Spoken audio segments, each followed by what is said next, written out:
A'udzubillahiminasyaitonirrajim. Bismillahirrahmanirrahim. Assalamualaikum warahmatullahi wabarakatuh. Alhamdulillahi rabbil alamin wa bihi nasta'in.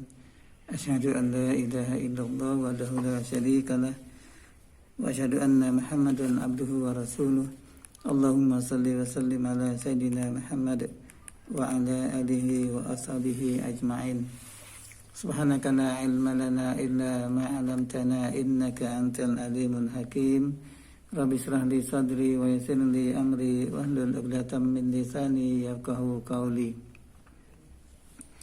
Ya ayyuhallazina amanu taqullaha wal tanzur nafsum ma qaddamat lighadin wattaqullaha innallaha khabirum bima ta'malun. Shadaqallahul azim. Alhamdulillah, kita bersyukur kepada Allah Subhanahu wa taala dapat mempertemukan lagi sekali kita pada hari ini 1 hari bulan September 2021 dalam program kelas takmir ataupun kuliah takmir Masjid dan Surau Anjuran Jabatan Kemajuan Islam Malaysia JAKIM dengan kerjasama Jabatan Agama Islam Selangor JAIS. Kita bersiaran menggantikan kuliah bersemuka yang masih lagi belum diizinkan oleh pihak kerajaan untuk mengadakan kuliah secara bersemuka di Masjid Kampung Sungai Terap dan juga Surau 2 Al-Mursyid Kampung Sungai Yu Tanjung Karang Kuala Selangor. Jadi mudah-mudahan program ini ada manfaat dalam kehidupan kita seharian, saya dan juga tuan-tuan dan puan-puan pada pendengar yang dirahmati Allah Subhanahu wa taala. Insya-Allah kita meneruskan tajuk pada hari ini iaitu percaya kepada hari kiamat, rukun iman yang kelima, dan tajuknya yang tajuk kecil ialah nama-nama hari kiamat. Tuan-tuan dan puan-puan pada pendengar sekalian, kita dah bincang tentang hari kiamat ini, tentang pengertiannya dan juga dalil-dalil daripada Al-Quran yang sebahagiannya saya sebutkan pada pertemuan yang lalu, dan insya-Allah pada hari ini kita masuk dalam tajuk kecil iaitu nama-nama hari kiamat. Tuan-tuan dan puan-puan pada pendengar sekalian, nama-nama hari kiamat ini banyak diceritakan oleh Allah Subhanahu wa taala dalam Al-Quran. Kalau tuan-tuan baca Al-Quran ataupun mentadaburnya, maka tuan-tuan akan dapati terlalu banyak nama-nama hari kiamat yang diabadikan oleh Allah Subhanahu wa taala dalam Al-Quran untuk panduan kita semua. Nama yang pertama ialah hari kebangkitan ataupun Yaumul Ba'ats. Ini disebut oleh Allah Subhanahu wa taala dalam firman-Nya dalam Al-Quran, iaitu dalam surah Ar-Rum ayat yang ke-56. Wa qala allazina utul ilma wal imana laqad labistum fi kitabillahi ila yaumil ba'ts. Fahadha yaumul ba'ts walakinnakum kuntum la ta'lamun. Ada disebut sana ada Yaumul Ba'ats. Maksudnya, dan berkatalah orang-orang yang berilmu serta beriman, demi sesungguhnya kamu telah tinggal menurut yang terkandung dalam kitab Allah sampai ke hari kebangkitan. Maksud hari kebangkitan ini Yaumul Ba'ats, iaitu hari kiamat. Maka inilah hari kebangkitan yang dijanjikan oleh Allah Subhanahu wa taala itu, akan tetapi kamu dari dahulu lagi tidak mau mengetahuinya akan kebenaran Yaumul Ba'ats ini. Itu nama yang pertama, iaitu Yaumul Ba'ats, ataupun dalam bahasa Melajunya iaitu hari kebangkitan. Kita dibangkitkan oleh Allah Subhanahu wa taala daripada alam kubur dan kita berhimpun di alam akhirat. Nama yang kedua iaitu As-Sa'ah. Seperti firman Allah Subhanahu wa taala dalam surah Al-Qamar ayat yang pertama, iqtarabatis sa'atu wan saqqal qamar. Maksudnya ialah telah hampir saat ataupun yakni kedatangan hari kiamat dan terbelahlah bulan. Ini maknanya tuan-tuan di sana aja as-saah, maknanya ialah kedatangan hari kiamat. Nama as-saah itu dalam surah Al-Qamar ayat yang pertama. Kemudian Allah sebut lagi dalam surah Al-Hajj ayat yang pertama, Inna zalzalatas sa'ati syai'un azim. Surah Al-Hajj ayat yang pertama, maksudnya ialah sesungguhnya gempa pada hari saat ataupun hari kiamat itu suatu perkara yang amat besar. Hal itu disebut sebagai as-sa'ah, iaitu nama hari kiamat. Itu dua nama yang disebut oleh Allah dalam Al-Quran, iaitu as-sa'ah. Kemudian nama yang ketiga yaitu yaumul akhirah ataupun hari akhirat, hari akhir. Firman Allah Subhanahu wa taala dalam surah Al-A'la ayat yang ke-16 dan juga ayat yang ke-17. Bal tu'sirunal hayatad dunya wal akhiratu khairu wa abqa. Maksudnya, bahkan kamu mengutamakan kehidupan dunia, padahal kehidupan di hari akhirat lebih baik dan lebih kekal. Ini Allah memberikan nama hari kiamat itu dengan hari akhirat, yaumul akhirat, yaitu hari akhir. Kemudian nama yang keempat yaitu yaumuddin ataupun disebut sebagai hari pembalasan. Firman Allah Subhanahu wa taala dalam surah Al-Fatihah ayat yang keempat yaitu Maliki Yaumiddin. Maksudnya ialah Allah yang menguasai pemerintahan pada hari pembalasan, yaitu hari kiamat. Semuanya nama-nama ini menjurus kepada pengertian hari kiamat ataupun hari akhirat. Kemudian yang kelima Allah sebut dalam Al-Quran Yaumul Hisab, yaitu pada hari perhitungan amal, al-hisab, perhitungan amal. Seperti firman Allah Subhanahu wa taala dalam surah Al-Mu'min ayat yang ke-27, wa qala Musa inni uztu bi rabbi wa rabbikum min kulli mutakabbirin la yu'minu bi yaumil hisab.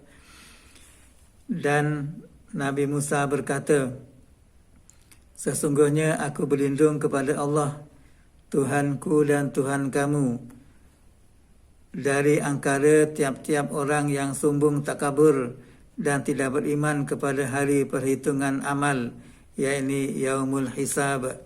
Ini Allah sebut dalam surah Al-Mu'min ayat yang ke-27. Nama yang keenam yaitu yaumul fath, yaitu hari pembukaan bicara ataupun hari kemenangan. Firman Allah Subhanahu wa taala dalam surah As-Sajdah ayat yang ke-29.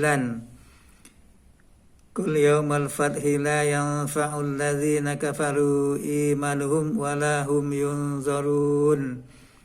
Maksudnya, katakanlah wahai Muhammad, tidak perlu diketahui masa datangnya, tapi mesti dipercayai bahawa pada hari pembukaan bicara itu tidak ada gunanya lagi kepada orang-orang kafir kiranya mereka hendak beriman, dan mereka pula tidak akan diberi tempoh yakni berbuat demikian. Ini iaitu yang kita ambil iaitu dalam surah As-Sajdah ayat 29, iaitu yaumal fathi, iaitu pada hari pembukaan. Dan nama yang ketujuh pula ialah hari pertemuan, yaumut talaq. Firman Allah Subhanahu wa taala dalam surah Al-Mu'min ayat 15 dan juga ayat yang ke-16. Rafi'ud darajati wal arsi yulkir ruha min amrihi ala man yasha'u min ibadihi liyunzira yaumat talaqi yaumahum barizuna la yakhfa 'ala Allahi minhum syai' limanil mulkul yauma lillahil wahidil qahhar. Al-Mu'min ayat yang ke-15 dan ayat yang ke-16.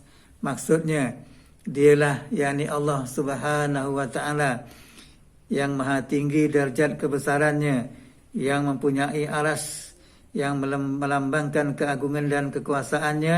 Ia memberikan wahyu perihal perintahnya kepada sesiapa yang dikehendakinya di antara hamba-hambanya yang telah dipilih menjadi rasulnya, supaya ia memberi amalan kepada manusia tentang hari pertemuan, iaitu Yaumut Talaqi, mana ialah hari pertemuan, iaitu hari mereka keluar dari kubur masing-masing dengan jelas nyata, tidak akan bersembunyi kepada Allah suatu pun daripada keadaan mereka. Pada saat itu Allah berfirman, siapakah yang menguasai kerajaan pada hari ini?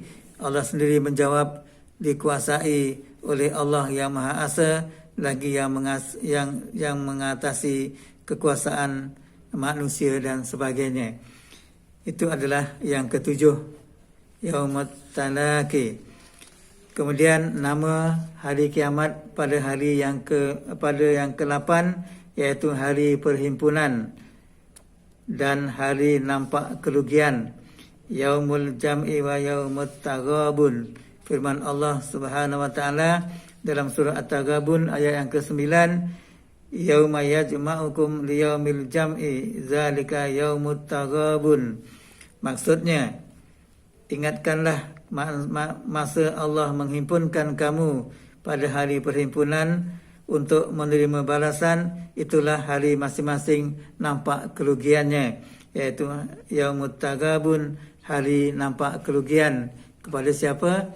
Kepada mereka yang tidak beriman dan tidak beramal soleh kepada Allah Subhanahu wa taala ketika ia hidup di atas muka bumi ini. Kemudian nama yang ke-9, iaitu dalam surah Qaf ayat yang ke-34, disebut sebagai hari yang kekal, iaitu Yaumul Khulud. Udkhuluha bisalamin zalika yaumul khulud. Maksudnya, mereka dipersilakan oleh malaikat dengan berkata, masuklah kamu ke dalam surga dengan selamat sejahtera. Hari ini ialah hari mulanya kehidupan yang kekal. Kehidupan yang kekal, iaitu Yaumul Khulud. Ini 9 nama yang disebut oleh Allah Subhanahu wa taala dalam Al-Quran. Nama yang ke-10, iaitu hari keluar dari kubur, Yaumul Khuruj. Firman Allah Subhanahu wa taala dalam surah Qaf juga ayat yang ke-42, Yauma yasma'una as-sayhata bil haqq zalika yaumul khuruj. Pada hari mereka mendengar pekikan seruan yang menyatakan perkara yang benar. Hari seruan itu ialah hari masing-masing keluar dari kubur. Ini hari kiamat disebut sebagai hari keluar dari kubur. Kerana apa?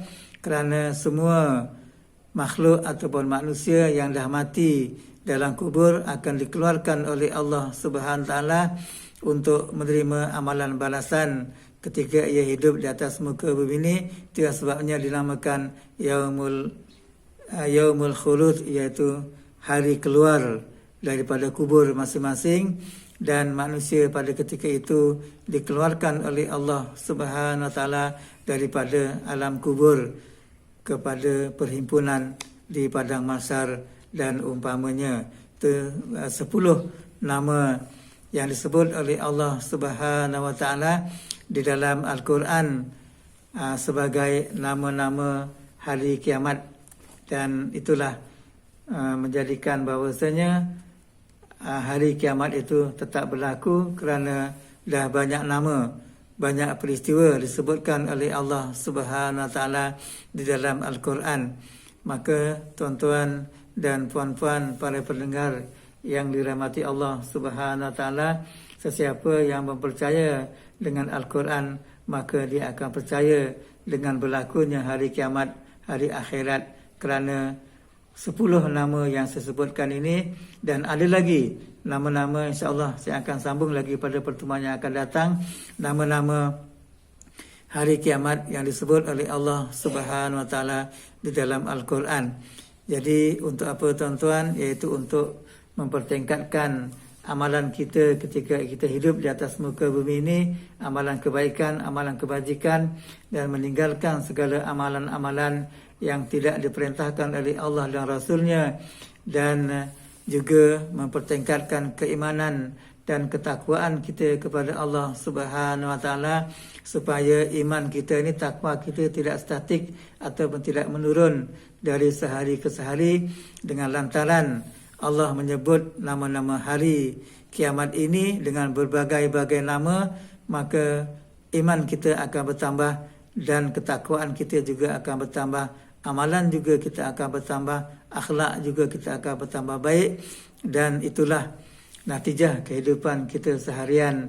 Kerana hidup kita di atas muka bumi ini umpama berdagang di atas muka bumi ini, pedagang ataupun musafir di atas muka bumi ini, beramai-ramai, banyak-banyaklah kita mencari bekalan untuk kita persembahkan kepada Allah Subhanahu wa taala apabila kita bertemu dengan Allah Subhanahu wa taala di hari akhirat nanti, di hari akhir pembalasan kita bertemu dengan Allah Subhanahu wa taala. Jadi marilah sama-sama kita mohon pada Allah Subhanahu wa taala, semoga amalan kita di atas muka bumi ini, amalan yang sedikit ini akan diterima oleh Allah Subhanahu wa taala sebagai amalan yang boleh ditukar oleh Allah dengan surganya, dan juga melayakkan kita memasuki surga Allah Subhanahu wa taala, dan melayakkan juga kita tidak memasuki neraka Allah Subhanahu wa taala. Jadi apapun terpulang kepada penilaian daripada Allah Subhanahu wa taala segala amalan yang kita lakukan di atas muka bumi ini, tetapi dengan syarat jika amalan itu bertepatan dengan perintah Allah dan perintah Rasulnya, maka insya-Allah Allah akan menerima segala amalan kita di atas muka bumi ini. Jadi tuan-tuan dan puan-puan, para pendengar sekalian, setakat ini saja untuk hari ini. InsyaAllah saya akan sambung lagi tajuk kecil, iaitu nama-nama hari kiamat pada pertemuan yang akan datang. Wabillahi taufiq wal hidayah. Assalamualaikum warahmatullahi wabarakatuh.